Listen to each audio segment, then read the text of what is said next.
Hello Light Travelers, today we're taking a look at the Airloft Quilted Jacket by Western Rise. It's made from Tory's 3D EFX Plus active insulation between ultralight, durable 4-way stretch fabric and an inner 4-way stretch material, which is wicking, breathable, and made from a polyester that is soft and light against the skin. Essentially, all this means that it's a really good all-round jacket for a wide variety of temperatures. Unfortunately though, I received the jacket just at the tail end of spring and it's been quite warm weather here in the past couple of weeks. So I haven't really had a chance to get a feel for the temperature range yet, but it's likely the perfect spring-autumn jacket. It's also windproof and water resistant with quick drying and water wicking properties. The fabric is also quite breathable, so you won't feel sweaty or hot even while wearing it inside or when the sun comes out.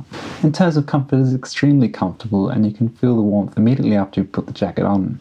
It's also not very restricting because of the 4-way stretch. You can easily move your arms even while the jacket is buttoned up. One of my favourite features of the jacket is the hidden inner pocket.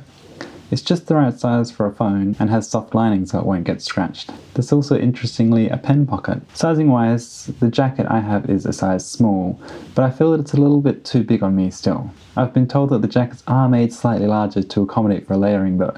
Still, I would have preferred if the jacket was just a little bit smaller.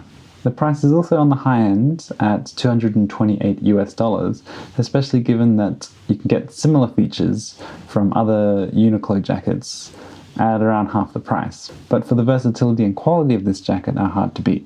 Overall, if you're looking for the perfect all-season jacket that not only looks good but also feels great, then I would highly recommend checking out the Airloft Jacket by Western Rise. So that's it, thanks very much for watching. Be sure to let me know in the comments what kind of jacket that you use when you're traveling or that you would suggest for other people to use, and be sure to stay subscribed to keep up to date with future videos.